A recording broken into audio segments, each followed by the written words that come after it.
The Angels of Mons, The Bowmen and Other Legends of the War, by Arthur Machen, 1915. Introduction. I have been asked to write an introduction to the story of The Bowmen, on its publication in book form together with 3 other tales of similar fashion. And I hesitate.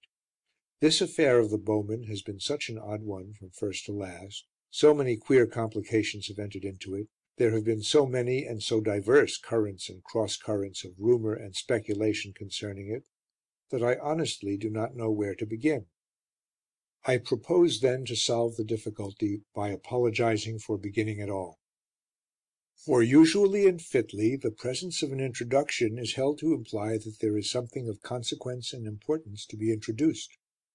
If, for example, a man has made an anthology of great poetry, he may well write an introduction justifying his principle of selection, pointing out here and there, as the spirit moves him, high beauties and supreme excellencies, discoursing of the magnates and lords and princes of literature whom he is merely serving as groom of the chamber.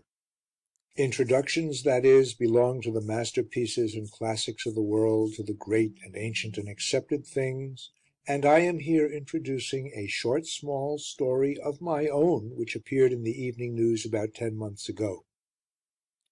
I appreciate the absurdity, nay, the enormity of the position in all its grossness, and my excuse for these pages must be this, that though the story itself is nothing, it has yet had such odd and unforeseen consequences and adventures that the tale of them may possess some interest. And then, again, there are certain psychological morals to be drawn from the whole matter of the tale and its sequel of rumours and discussions that are not, I think, devoid of consequence. And so to begin at the beginning. This was in last August, to be more precise, on the last Sunday of last August.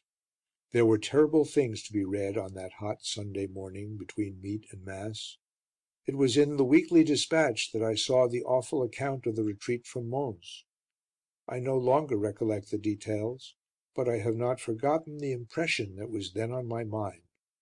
I seemed to see a furnace of torment and death and agony and terror 7 times heated, and in the midst of the burning was the British Army. In the midst of the flame, consumed by it and yet aureoled in it, scattered like ashes and yet triumphant, martyred and forever glorious. So I saw our men with a shining about them. So I took these thoughts with me to church, and I am sorry to say was making up a story in my head while the deacon was singing the gospel.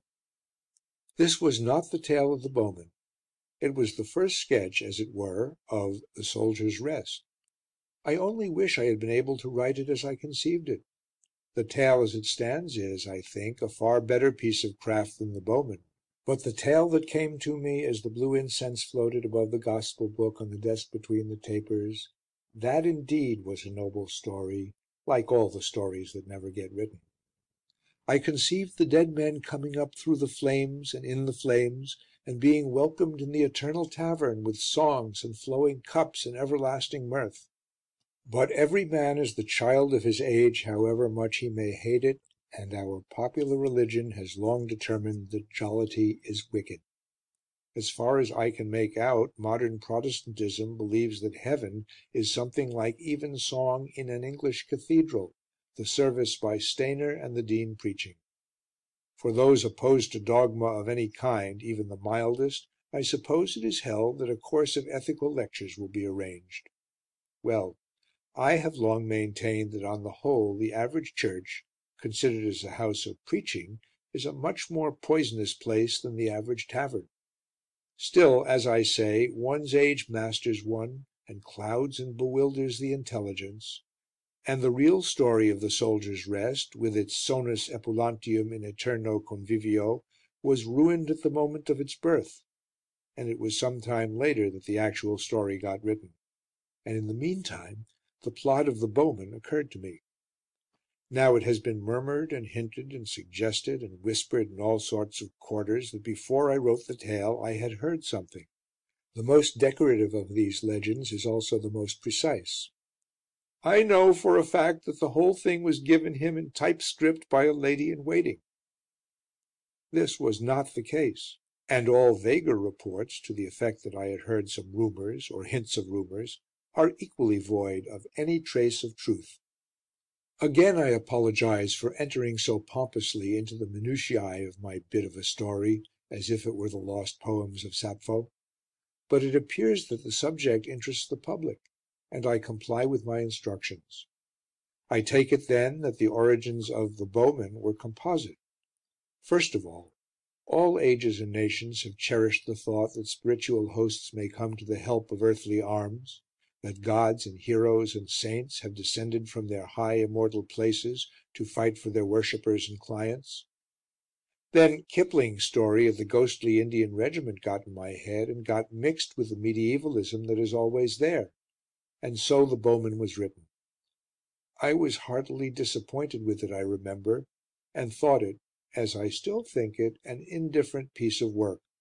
However, I have tried to write for these 35 long years, and if I have not become practised in letters, I am at least a past master in the lodge of disappointment. Such as it was, The Bowmen appeared in the Evening News of September 29th, 1914.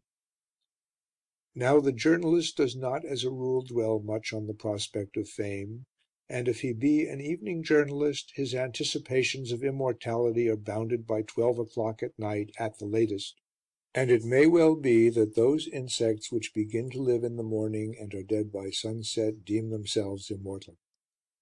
Having written my story, having groaned and growled over it and printed it, I certainly never thought to hear another word of it.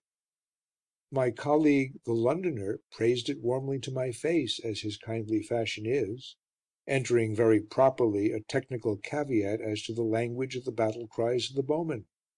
"Why should English archers use French terms?" he said.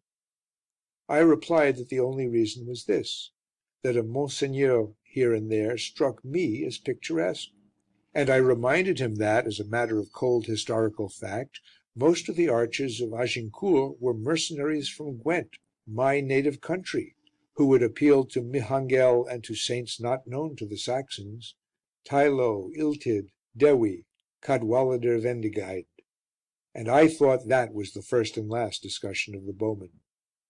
But in a few days from its publication the editor of the Occult Review wrote to me. He wanted to know whether the story had any foundation in fact. I told him that it had no foundation in fact of any kind or sort. I forget whether I added that it had no foundation in rumour. But I should think not, since to the best of my belief there were no rumours of heavenly interposition in existence at that time. Certainly I had heard of none. Soon afterwards the editor of Light wrote asking a like question, and I made him a like reply. It seemed to me that I had stifled any Bowmen mythos in the hour of its birth. A month or two later I received several requests from editors of parish magazines to reprint the story. I, or rather my editor, readily gave permission, and then, after another month or two, the conductor of one of these magazines wrote to me, saying that the February issue containing the story had been sold out, while there was still a great demand for it. Would I allow them to reprint The Bowmen as a pamphlet, and would I write a short preface giving the exact authorities for the story? I replied that they might reprint in pamphlet form with all my heart, but that I could not give my authorities since I had none, the tale being pure invention. The priest wrote again, suggesting, to my amazement, that I must be mistaken, that the main facts of The Bowmen must be true, that my share in the matter must surely have been confined to the elaboration and decoration of a veridical history. It seemed that my light fiction had been accepted by the congregation of this particular church as the solidest of facts, and it was then that it began to dawn on me that if I had failed in the art of letters, I had succeeded unwittingly in the art of deceit. This happened, I should think, some time in April, and the snowball of rumour that was then set rolling has been rolling ever since, growing bigger and bigger, till it is now swollen to a monstrous size. It was at about this period that variants of my tale began to be told as authentic histories. At first these tales betrayed their relation to their original. In several of them the vegetarian restaurant appeared, and St. George was the chief character. In one case an officer, name and address missing, said that there was a portrait of St. George in a certain London restaurant, and that a figure just like the portrait appeared to him on the battlefield and was invoked by him, with the happiest results. Another variant, this I think never got into print, told how dead Prussians had been found on the battlefield with arrow wounds in their bodies. This notion amused me, as I had imagined a scene, when I was thinking out the story, in which a German general was to appear before the Kaiser to explain his failure to annihilate the English.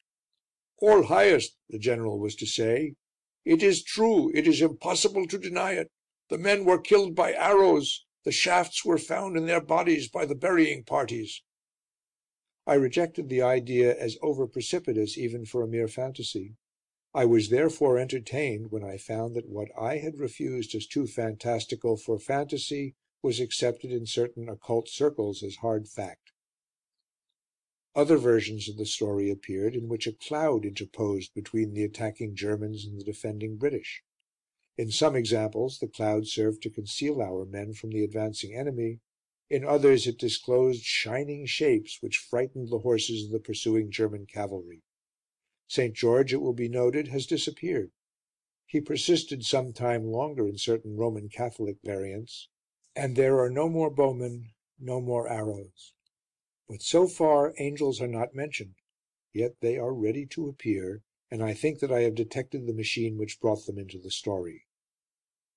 In The Bowmen, my imagined soldiers saw "a long line of shapes with a shining about them," and Mr. A. P. Sinnett, writing in the May issue of the Occult Review, reporting what he had heard, states that "those who could see said they saw a row of shining beings between the two armies."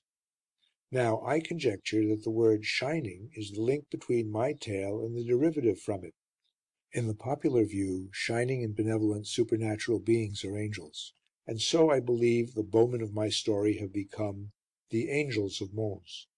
In this shape they have been received with respect and credence everywhere, or almost everywhere. And here, I conjecture, we have the key to the large popularity of the delusion, as I think it. We have long ceased in England to take much interest in saints, and in the recent revival of the cultus of St. George the saint is little more than a patriotic figurehead. And the appeal to the saints to succour us is certainly not a common English practice. It is held popish by most of our countrymen. But angels, with certain reservations, have retained their popularity, and so when it was settled that the English army in its dire peril was delivered by angelic aid, the way was clear for general belief and for the enthusiasms of the religion of the man in the street. And so soon as the legend got the title "The Angels of Mons," it became impossible to avoid it. It permeated the press. It would not be neglected. It appeared in the most unlikely quarters, in Truth and Town Topics, the New Church Weekly (Swedenborgian), and John Bull. The editor of The Church Times has exercised a wise reserve. He awaits that evidence which so far is lacking, but in one issue of the paper I noted that the story furnished a text for a sermon, the subject of a letter, and the matter for an article. People send me cuttings from provincial papers containing hot controversy as to the exact nature of the appearances. The office window of The Daily Chronicle suggests scientific explanations of the hallucination. The Pell Mell, in a note about St. James, says he is of the brotherhood of the Bowmen of Mons, this reversion to the bowmen from the angels being possibly due to the strong statements that I have made on the matter. The pulpits both of the Church and of Nonconformity have been busy. Bishop Weldon, Dean Hensley Henson, a disbeliever, Bishop Taylor Smith, the Chaplain General, and many other clergy have occupied themselves with the matter. Dr. Horton preached about the "angels" at Manchester. Sir Joseph Compton Rickett, President of the National Federation of Free Church Councils, stated that the soldiers at the front had seen visions and dreamed dreams, and had given testimony of powers and principalities fighting for them or against them. Letters come from all the ends of the earth to the editor of the Evening News, with theories, beliefs, explanations, suggestions. It is all somewhat wonderful. One can say that the whole affair is a psychological phenomenon of considerable interest. fairly comparable with the great Russian delusion of last August and September. Now it is possible that some persons, judging by the tone of these remarks of mine, may gather the impression that I am a profound disbeliever in the possibility of any intervention of the superphysical order in the affairs of the physical order. They will be mistaken if they make this inference. They will be mistaken if they suppose that I think miracles in Judea credible, but miracles in France or Flanders incredible. I hold no such absurdities. But I confess very frankly that I credit none of the angels of Mons legends, partly because I see, or think I see, their derivation from my own idle fiction, but chiefly because I have so far not received one jot or tittle of evidence that should dispose me to belief. It is idle indeed and foolish enough for a man to say, I am sure that story is a lie because the supernatural element enters into it. Here, indeed, we have the maggot writhing in the midst of corrupted offal, denying the existence of the sun. But if this fellow be a fool, as he is, equally foolish is he who says, if the tale has anything of the supernatural, it is true, and the less evidence the better. And I am afraid this tends to be the attitude of many who call themselves occultists. I hope that I shall never get to that frame of mind. So I say, not that supernormal interventions are impossible, not that they have not happened during this war, I know nothing as to that point one way or the other, but that there is not one atom of evidence, so far, to support the current stories of the angels of Mons. For, be it remarked, these stories are specific stories. They rest on the second, third, fourth, fifth-hand stories told by a soldier, by an officer, by a Catholic correspondent, by a nurse, or any number of anonymous people. Indeed, names have been mentioned. A lady's name has been drawn, most unwarrantably as it appears to me, into the discussion, and I have no doubt that this lady has been subject to a good deal of pestering and annoyance. She has written to the editor of the Evening News denying all knowledge of the supposed miracle. The Psychical Research Society's expert confesses that no real evidence has been proffered to her society on the matter. And then, to my amazement, she accepts as fact the proposition that some men on the battlefield have been hallucinated, and proceeds to give the theory of sensory hallucination. She forgets that, by her own showing, there is no reason to suppose that anybody has been hallucinated at all. Someone, unknown, has met a nurse, unnamed, who has talked to a soldier, anonymous, who has seen angels. But that is not evidence, and not even Sam Weller at his gayest would have dared to offer it as such in the Court of Common Pleas. So far, then, nothing remotely approaching proof has been offered as to any supernatural intervention during the retreat from Mons. Proof may come. If so, it will be interesting, and more than interesting. But taking the affair as it stands at present, how is it that a nation plunged in materialism of the grossest kind has accepted idle rumours and gossip of the supernatural as certain truth? The answer is contained in the question. It is precisely because our whole atmosphere is materialist that we are ready to credit anything save the truth. Separate a man from good drink and he will swallow methylated spirit with joy. Man is created to be inebriated, to be nobly wild, not mad. Suffer the cocoa prophets in their company to seduce him in body and spirit, and he will get himself stuff that will make him ignobly wild and mad indeed. It took hard practical men of affairs, business men, advanced thinkers, free thinkers, to believe in Madame Blavatsky and Mahatmas and the famous message from the Golden Shore, "Judge's plan is right, follow him and stick." And the main responsibility for this dismal state of affairs undoubtedly lies on the shoulders of the majority of the clergy of the Church of England. Christianity, as Mr. W. L. Courtney has so admirably pointed out, is a great mystery religion. It is the mystery religion. Its priests are called to an awful and tremendous hierurgy. Its pontiffs are to be the pathfinders, the bridge makers between the world of sense and the world of spirit. And in fact, they pass their time in preaching not the eternal mysteries, but a twopenny morality, in changing the wine of angels and the bread of heaven into ginger beer and mixed biscuits. A sorry transubstantiation, a sad alchemy, as it seems to me. End of introduction. The Bowmen. It was during the retreat of the 80,000, and the authority of the censorship is sufficient excuse for not being more explicit. But it was on the most awful day of that awful time, on the day when ruin and disaster came so near that their shadow fell over London far away, and without any certain news the hearts of men failed within them and grew faint, as if the agony of the army in the battlefield had entered into their souls. On this dreadful day, then, when 300,000 men in arms, with all their artillery, swelled like a flood against the little English company, there was one point above all other points in our battle line that was for a time in awful danger, not merely of defeat, but of utter annihilation. With the permission of the censorship and of the military expert, this corner may perhaps be described as a salient, and if this angle were crushed and broken, then the English force as a whole would be shattered, the Allied left would be turned, and Sedan would inevitably follow. All the morning the German guns had thundered and shrieked against this corner, and against the 1,000 or so of men who held it. The men joked at the shells, and found funny names for them, and had bets about them, and greeted them with scraps of music hall songs. But the shells came on and burst, and tore good Englishmen limb from limb, and tore brother from brother, and as the heat of the day increased, so did the fury of that terrific cannonade. There was no help, it seemed. The English artillery was good, but there was not nearly enough of it. It was being steadily battered into scrap iron.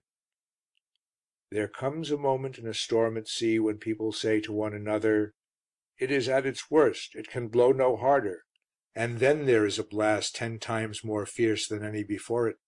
So it was in these British trenches.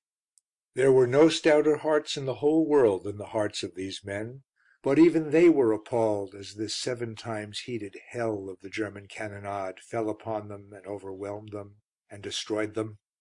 And at this very moment they saw from their trenches that a tremendous host was moving against their lines. 500 of the 1,000 remained, and as far as they could see the German infantry was pressing on against them, column upon column, a grey world of men, 10,000 of them, as it appeared afterwards. There was no hope at all. They shook hands, some of them. One man improvised a new version of the battle song "Good bye, good bye to Tipperary," ending with "and we shan't get there," and they all went on firing steadily. The officers pointed out that such an opportunity for high class fancy shooting might never occur again. The Germans dropped line after line. The Tipperary humorist asked, "What price Sidney Street?" and the few machine guns did their best, but everybody knew it was of no use. The dead grey bodies lay in companies and battalions as others came on and on and on, and they swarmed and stirred and advanced from beyond and beyond. "World without end, amen," said one of the British soldiers with some irrelevance, as he took aim and fired. And then he remembered, he says he cannot think why or wherefore, a queer vegetarian restaurant in London, where he had once or twice eaten eccentric dishes of cutlets made of lentils and nuts that pretended to be steak. On all the plates in this restaurant there was printed a figure of St. George in blue, with the motto, "Ad sit Anglis Sanctus Georgius," "May St. George be a present help to the English." This soldier happened to know Latin and other useless things, and now, as he fired at his man in the grey advancing mass, 300 yards away, he uttered the pious vegetarian motto. He went on firing to the end, and at last Bill on his right had to clout him cheerfully over the head to make him stop, pointing out as he did so that the King's ammunition cost money and was not lightly to be wasted in drilling funny patterns into dead Germans. For as the Latin scholar uttered his invocation he felt something between a shudder and an electric shock pass through his body. The roar of the battle died down in his ears to a gentle murmur. Instead of it, he says, he heard a great voice and a shout louder than a thunder peal, crying, "Array! Array! Array!" His heart grew hot as a burning coal.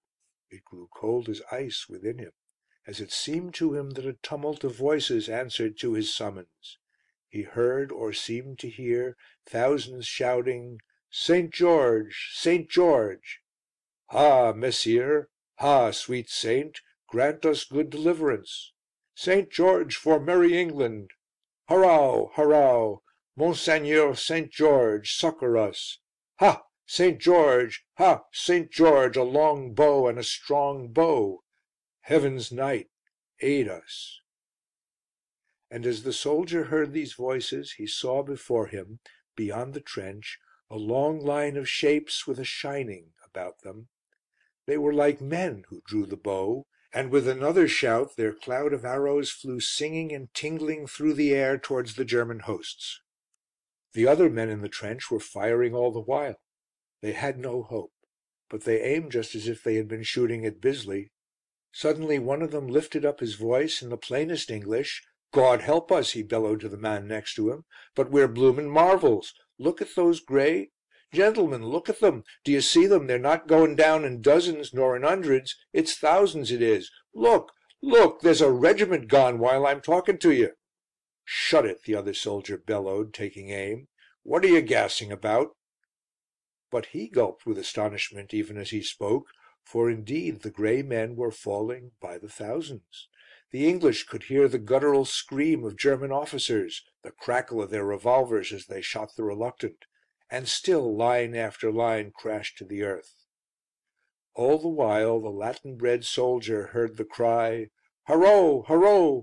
Monseigneur, dear saint, quick to our aid! St. George, help us! High Chevalier, defend us!" The singing arrows fled so swift and thick that they darkened the air. The heathen horde melted from before them. "More machine guns!" Bill yelled to Tom.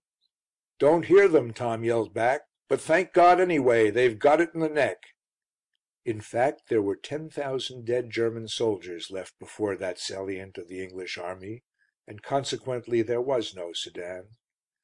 In Germany, a country ruled by scientific principles, the great General Staff decided that the contemptible English must have employed shells containing an unknown gas of a poisonous nature, as no wounds were discernible on the bodies of the dead German soldiers. But the man who knew what nuts tasted like when they called themselves steak, knew also that St. George had brought his Agincourt bowmen to help the English. The Soldier's Rest. The soldier with the ugly wound in the head opened his eyes at last, and looked about him with an air of pleasant satisfaction. He still felt drowsy and dazed with some fierce experience through which he had passed, but so far he could not recollect much about it. But an agreeable glow began to steal about his heart, such a glow as comes to people who have been in a tight place and have come through it better than they had expected. In its mildest form this set of emotions may be observed in passengers who have crossed the Channel on a windy day without being sick. They triumph a little internally, and are suffused with vague, kindly feelings. The wounded soldier was somewhat of this disposition as he opened his eyes, pulled himself together and looked about him. He felt a sense of delicious ease and repose in bones that had been racked and weary. And deep in the heart that had so lately been tormented there was an assurance of comfort, of the battle won. The thundering, roaring waves were past. He had entered into the haven of calm waters. After fatigues and terrors that as yet he could not recollect, he seemed now to be resting in the easiest of all easy chairs in a dim, low room. In the hearth there was a glint of fire and a blue, sweet-scented puff of wood smoke. A great black oak beam, roughly hewn, crossed the ceiling. Through the leaded panes of the windows he saw a rich glow of sunlight, green lawns, and against the deepest and most radiant of all blue skies, the wonderful, far-lifted towers of a vast Gothic cathedral, mystic, rich with imagery.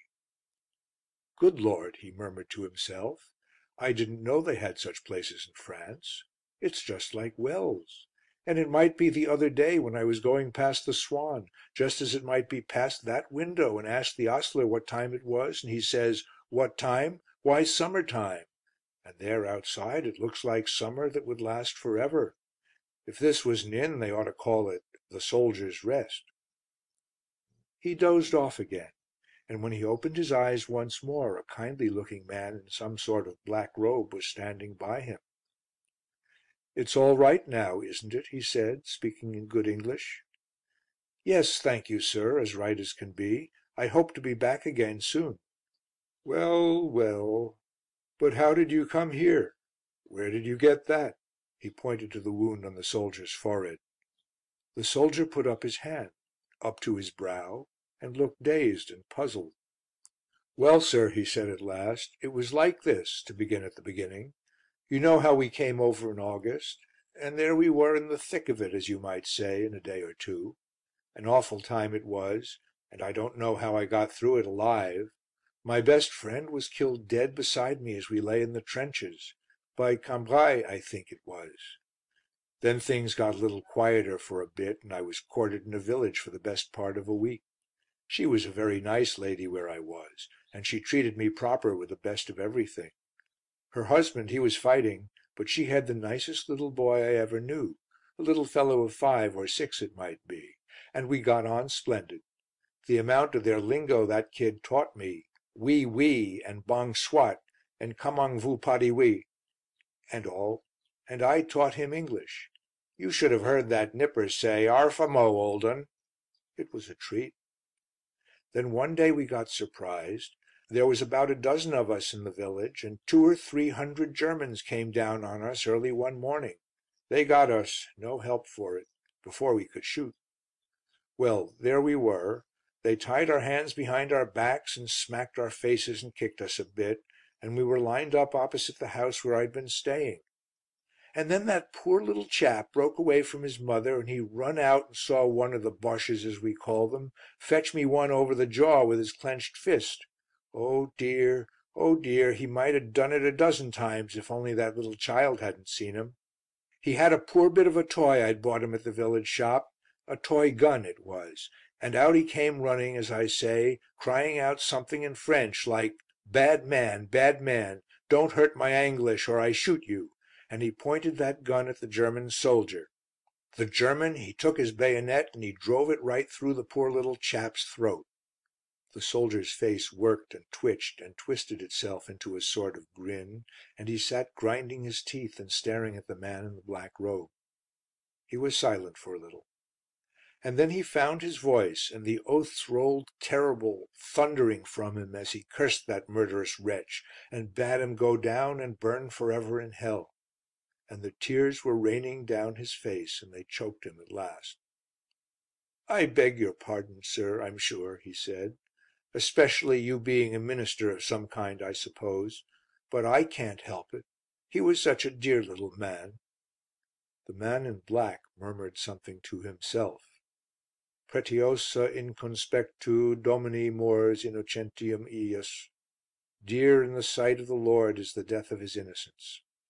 Then he put a hand very gently on the soldier's shoulder. "Never mind," said he.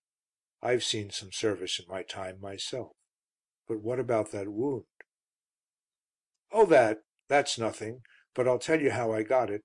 It was just like this. The Germans had us fair, as I tell you, and they shut us up in a barn in the village, just flung us on the ground and left us to starve, seemingly. They barred up the big door of the barn and put a sentry there, and thought we were all right.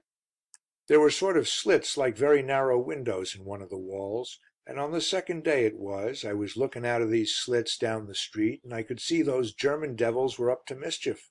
They were planting their machine guns everywhere handy where an ordinary man coming up the street would never see them, but I see them, and I see the infantry lining up behind the garden walls. Then I had a sort of notion of what was coming, and presently, sure enough, I could hear some of our chaps singing 'Hullo, hullo, hullo' in the distance, and I says to myself, 'Not this time.' So I looked about me, and I found a hole under the wall, a kind of a drain I should think it was, and I found I could just squeeze through, and I got out and crept round, and away I goes running down the street, yelling for all I was worth, just as our chaps were getting round the corner at the bottom. Bang! bang went the guns, behind me and in front of me and on each side of me, and then bash, something hit me on the head, and over I went, and I don't remember anything more till I woke up here just now." The soldier lay back in his chair and closed his eyes for a moment. When he opened them he saw that there were other people in the room besides the minister in the black robes. One was a man in a big black cloak. He had a grim old face and a great beaky nose. He shook the soldier by the hand. "By God, sir," he said, "you're a credit to the British Army. You're a damned fine soldier and a good man, and by God I'm proud to shake hands with you." And then someone came out of the shadow. Someone in queer clothes such as the soldier had seen worn by the heralds when he had been on duty at the opening of Parliament by the King. "Now by Corpus Domini," this man said, "of all knights ye be noblest and gentlest, and ye be of fairest report. And now ye be a brother of the noblest brotherhood that ever was since this world's beginning, since ye have yielded dear life for your friend's sake." The soldier did not understand what the man was saying to him. There were others, too, in strange dresses, who came and spoke to him. Some spoke in what sounded like French. He could not make it out, but he knew that they all spoke kindly, and praised him. "What does it all mean?" he said to the minister. "What are they talking about? They don't think I'd let down my pals." "Drink this," said the minister, and he handed the soldier a great silver cup brimming with wine. The soldier took a deep draught, and in that moment all his sorrows passed from him. "What is it?" he asked. "Vin nouveau du royaume," said the minister. "New wine of the kingdom, you call it." And then he bent down and murmured in the soldier's ear. "What?" said the wounded man. "The place they used to tell us about in Sunday school, with such drink and such joy?" His voice was hushed, for as he looked at the minister the fashion of his vesture was changed. The black robe seemed to melt away from him. He was all in armour, if armour be made of starlight, of the rose of dawn and of sunset fires, and he lifted up a great sword of flame. Full in the midst his cross of red triumphant Michael brandished, and trampled the apostate's pride. The Monstrance. Then it fell out in the sacring of the Mass that right as the priest heaved up the host, there came a beam redder than any rose, and smote upon it, and then it was changed bodily into the shape and fashion of a child having his arms stretched forth as he had been nailed upon the tree. Old Romance. So far things were going very well indeed. The night was thick and black and cloudy, and the German force had come three-quarters of their way or more without an alarm. There was no challenge from the English lines, and indeed the English were being kept busy by a high shell fire on their front. This had been the German plan, and it was coming off admirably. Nobody thought that there was any danger on the left, and so the Prussians, writhing on their stomachs over the ploughed field, were drawing nearer and nearer to the wood. Once there they could establish themselves comfortably and securely during what remained of the night, and at dawn the English left would be hopelessly enfiladed, and there would be another of those movements which people who really understand military matters call readjustments of our line. The noise made by the men creeping and crawling over the fields was drowned by the cannonade, from the English side as well as the German. On the English centre and right things were indeed very brisk. The big guns were thundering and shrieking and roaring. The machine guns were keeping up the very devil's racket.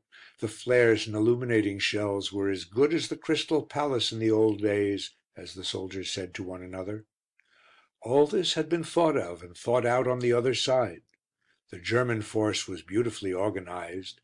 The men who crept nearer and nearer to the wood carried quite a number of machine guns in bits on their backs. Others of them had small bags full of sand, yet others big bags that were empty. When the wood was reached, the sand from the small bags was to be emptied into the big bags, the machine gun parts were to be put together, the guns mounted behind the sandbag redoubt, and then, as Major von und Zu pleasantly observed, "The English pigs shall to Gehenna fire quickly come." The Major was so well pleased with the way things had gone that he permitted himself a very low and guttural chuckle. In another 10 minutes success would be assured. He half turned his head round to whisper a caution about some detail of the sandbag business to the big sergeant major, Karl Heinz, who was crawling just behind him. At that instant Karl Heinz leapt into the air with a scream that rent through the night and through all the roaring of the artillery. He cried in a terrible voice, "The glory of the Lord!" and plunged and pitched forward, stone dead. They said that his face as he stood up there and cried aloud was as if it had been seen through a sheet of flame. They were one or two out of the few who got back to the German lines. Most of the Prussians stayed in the ploughed field. Karl Heinz's scream had frozen the blood of the English soldiers, but it had also ruined the Major's plans. He and his men, caught all unready, clumsy with the burdens that they carried, were shot to pieces. Hardly a score of them returned. The rest of the force were attended to by an English burying party. According to custom the dead men were searched before they were buried, and some singular relics of the campaign were found upon them, but nothing so singular as Karl Heinz's diary. He had been keeping it for some time. It began with entries about bread and sausage and the ordinary incidents of the trenches. Here and there Karl wrote about an old grandfather and a big china pipe, and pine woods and roast goose. Then the diarist seemed to get fidgety about his health. Thus: April 17. Annoyed for some days by murmuring sounds in my head. I trust I shall not become deaf like my departed Uncle Christopher. April 20. The noise in my head grows worse. It is a humming sound. It distracts me.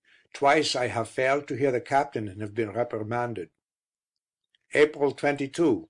So bad is my head that I go to see the doctor. He speaks of tinnitus and gives me an inhaling apparatus that shall reach, he says, the middle ear. April 25. The apparatus is of no use. The sound is now become like the booming of a great church bell. It reminds me of the bell at St. Lambart on that terrible day of last August. April 26. I could swear that it is the bell of St. Lambart that I hear all the time. They rang it as the procession came out of the church.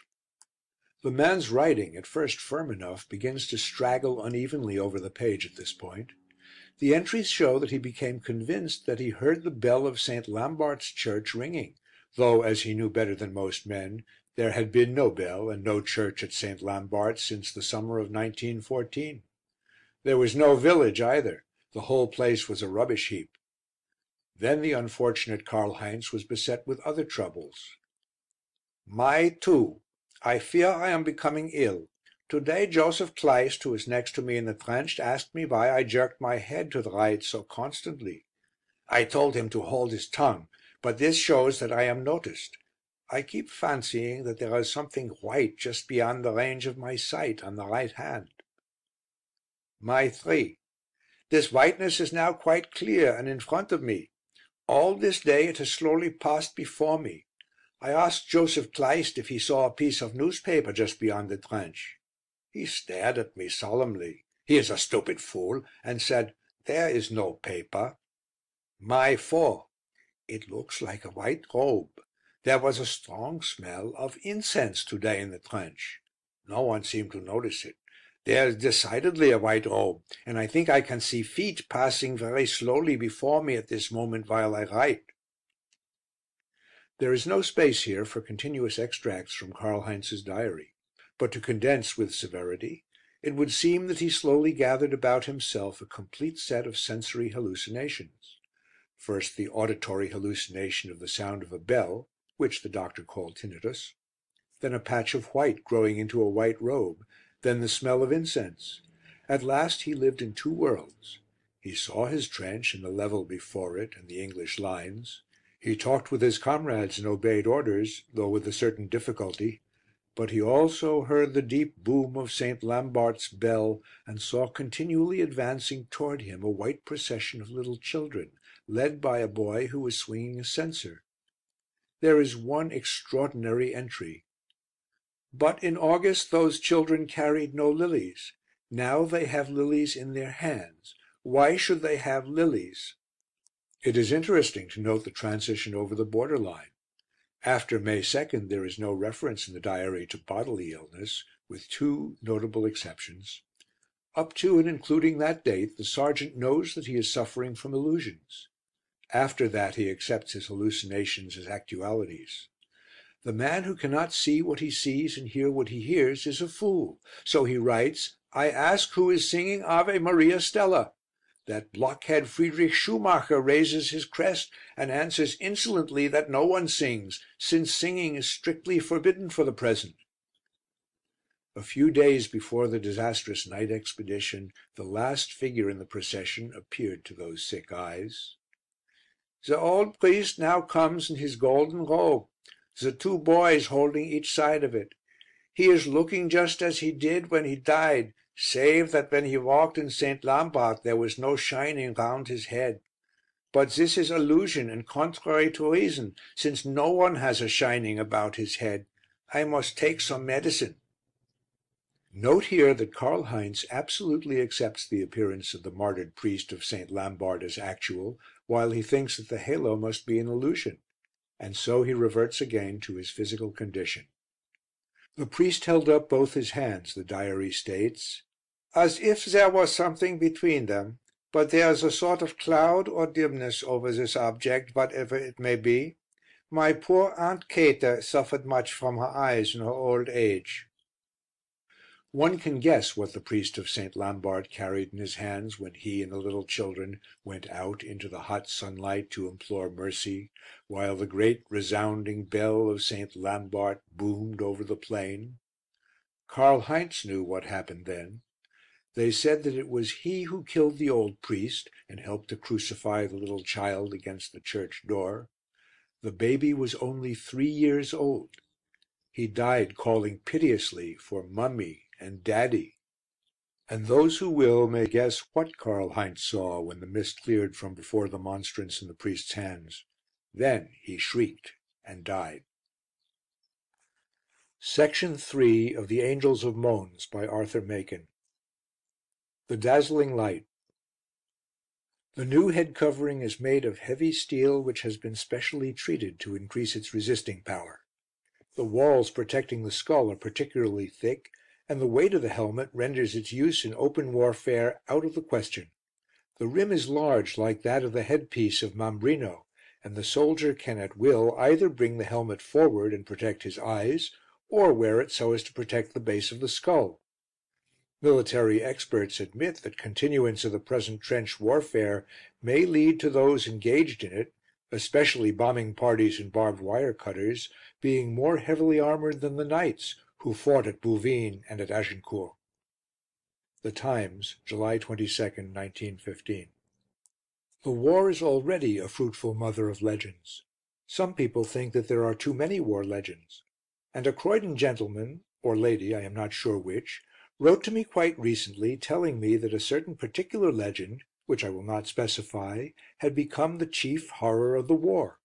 There may be something to be said for this point of view, but it strikes me as interesting that the old myth-making faculty has survived into these days, a relic of noble, far-off Homeric battles.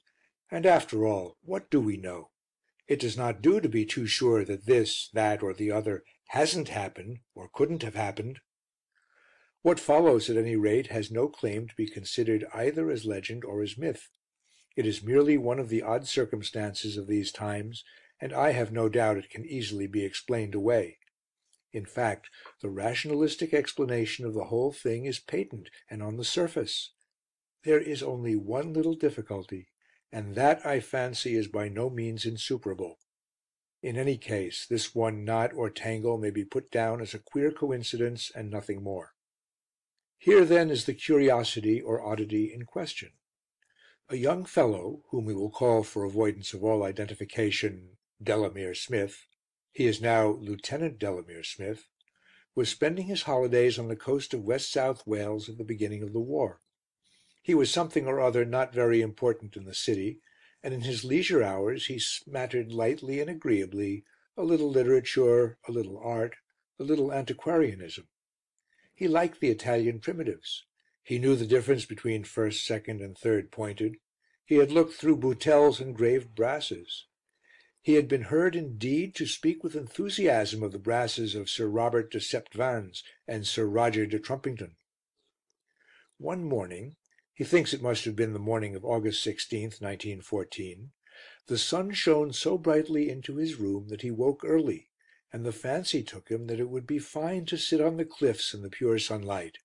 So he dressed and went out, and climbed up Giltar Point, and sat there enjoying the sweet air and the radiance of the sea, and the sight of the fringe of creaming foam about the grey foundations of St. Margaret's Island. Then he looked beyond and gazed at the new white monastery on Caldy, and wondered who the architect was, and how he had contrived to make the group of buildings look exactly like the background of a medieval picture. After about an hour of this, and a couple of pipes, Smith confesses that he began to feel extremely drowsy. He was just wondering whether it would be pleasant to stretch himself out on the wild thyme that scented the high place, and go to sleep till breakfast, when the mounting sun caught one of the monastery windows, and Smith stared sleepily at the darting, flashing light till it dazzled him. Then he felt queer. There was an odd sensation as if the top of his head were dilating and contracting, and then, he says, he had a sort of shock, something between a mild current of electricity and the sensation of putting one's hand into the ripple of a swift brook. Now, what happened next Smith cannot describe at all clearly. He knew he was on Giltar, looking across the waves to Caldy.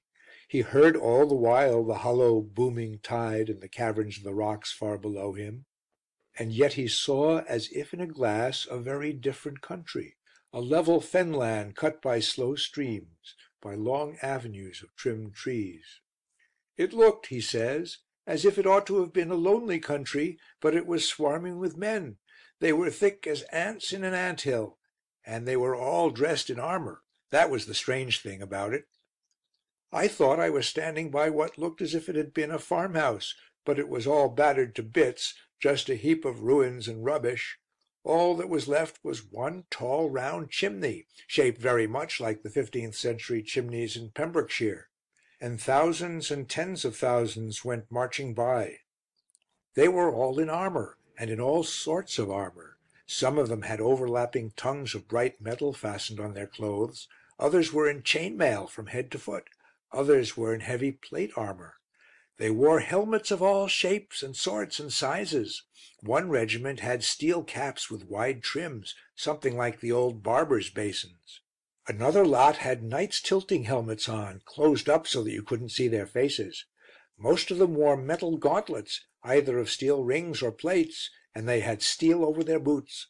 A great many had things like battle maces swinging by their sides, and all these fellows carried a sort of string of big metal balls round their waist. Then a dozen regiments went by, every man with a steel shield slung over his shoulder. The last to go by were crossbowmen.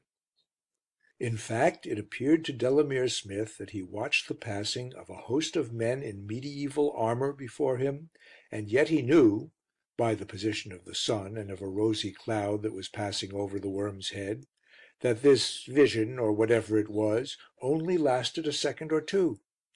Then that slight sense of shock returned, and Smith returned to the contemplation of the physical phenomena of the Pembrokeshire coast, blue waves, grey St. Margaret's, and Caldy Abbey white in the sunlight. It will be said, no doubt, and very likely with truth, that Smith fell asleep on Giltar, and mingled in a dream the thought of the great war just begun with his smatterings of medieval battle and arms and armour. The explanation seems tolerable enough. But there is the one little difficulty. It has been said that Smith is now Lieutenant Smith. He got his commission last autumn and went out in May. He happens to speak French rather well, and so he has become what is called, I believe, an officer of liaison, or some such term. Anyhow, he is often behind the French lines. He was home on short leave last week, and said: "10 days ago I was ordered to . I got there early in the morning, and had to wait a bit before I could see the General.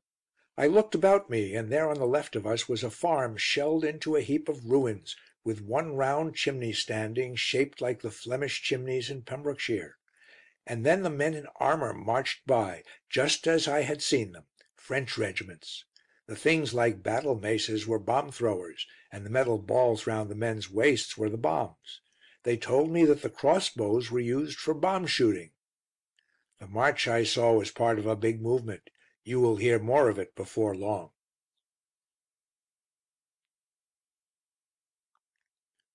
The Bowmen and Other Noble Ghosts, by The Londoner.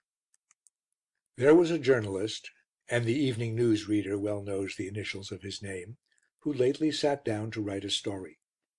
Of course his story had to be about the war. There are no other stories nowadays. And so he wrote of English soldiers who, in the dusk on a field of France, faced the sullen mass of the oncoming Huns.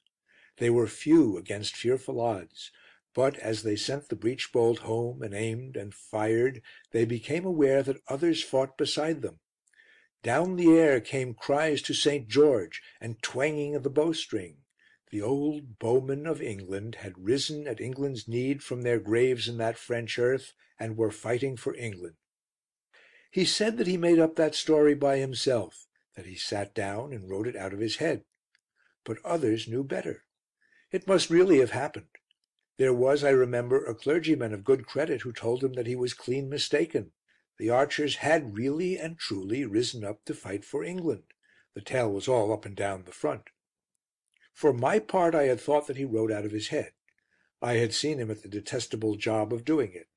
I myself have hated this business of writing ever since I found out that it was not so easy as it looks, and I can always spare a little sympathy for a man who is driving a pen to the task of putting words in their right places. Yet the clergyman persuaded me at last. Who am I that I should doubt the faith of a clerk in holy orders? It must have happened.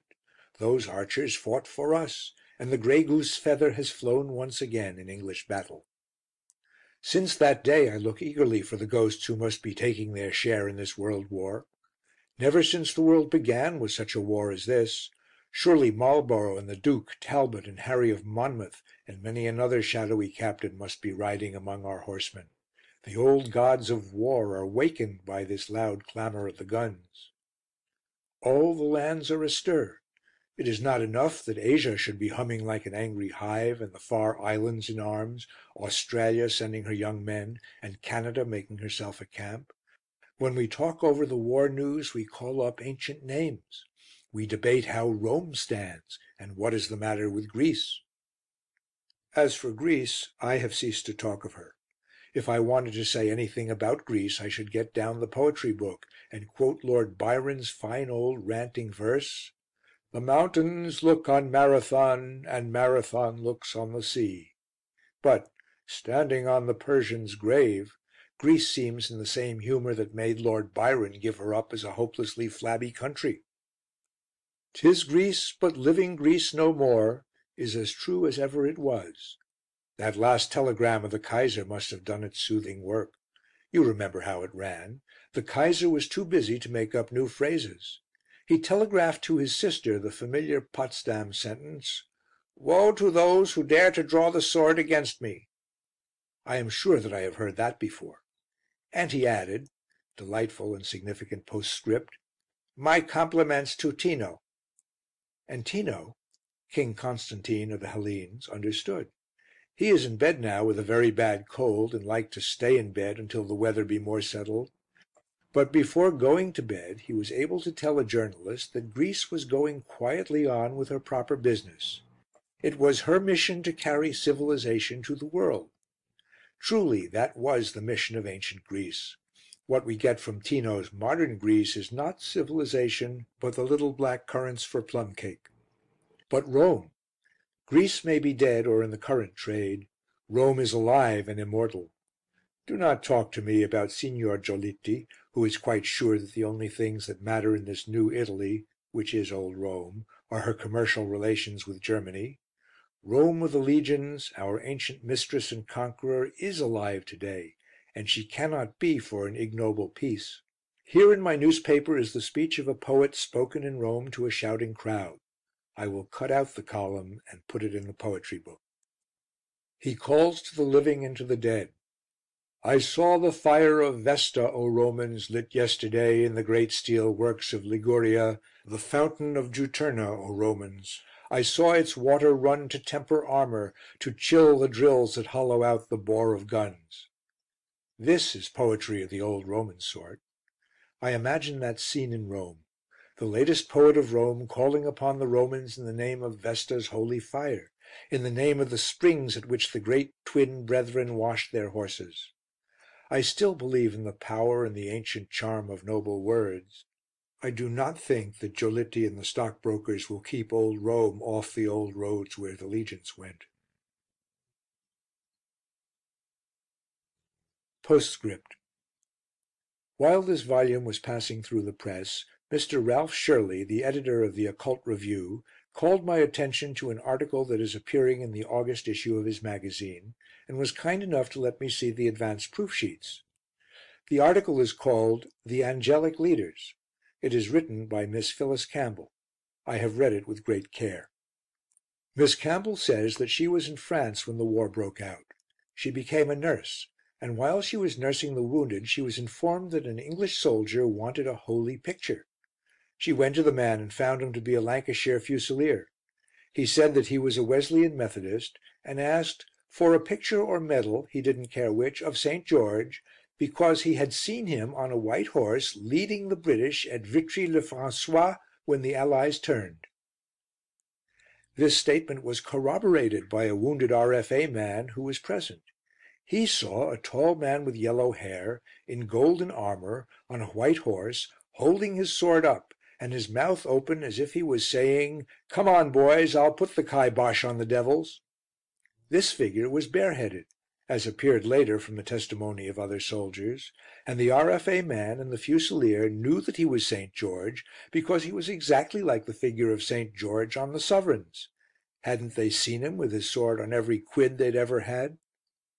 From further evidence it seemed that while the English had seen the apparition of St. George coming out of a "yellow mist" or cloud of light, to the French had been vouchsafed visions of St. Michael the Archangel and Joan of Arc. Miss Campbell says, "Everybody has seen them who has fought through from Mons to Ypres. They all agree on them individually and have no doubt at all as to the final issue of their interference." Such are the main points of the article as it concerns the great legend of the Angels of Mons. I cannot say that the author has shaken my incredulity, firstly because the evidence is second hand.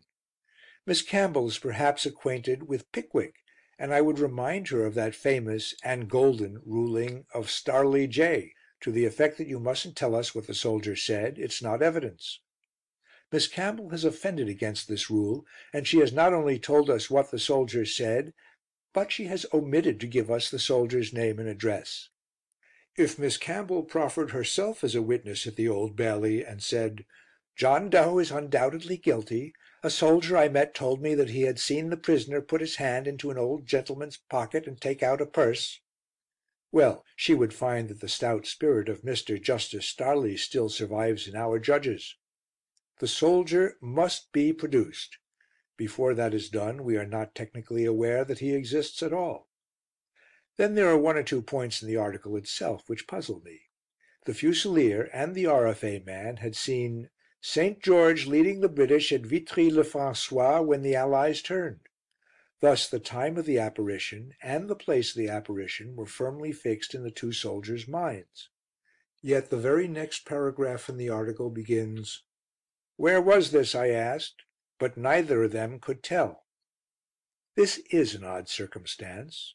They knew and yet they did not know, or rather they had forgotten a piece of information that they had themselves imparted a few seconds before. Another point. The soldiers knew that the figure on the horse was St. George by his exact likeness to the figure of the saint on the English sovereign. This again is odd. The apparition was of a bareheaded figure in golden armour. The St. George of the coinage is naked except for a short cape flying from the shoulders and a helmet. He is not bareheaded and has no armour, save the piece on his head. I do not quite see how the soldiers were so certain as to the identity of the apparition. Lastly, Miss Campbell declares that everybody who fought from Mons to Ypres saw the apparitions. If that be so, it is again odd that nobody has come forward to testify at first hand to the most amazing event of his life. Many men have been back on leave from the front, we have many wounded in hospital, many soldiers have written letters home, and they have all combined, this great host, to keep silence as to the most wonderful of occurrences, the most inspiring assurance, the surest omen of victory. It may be so, but Arthur Machen.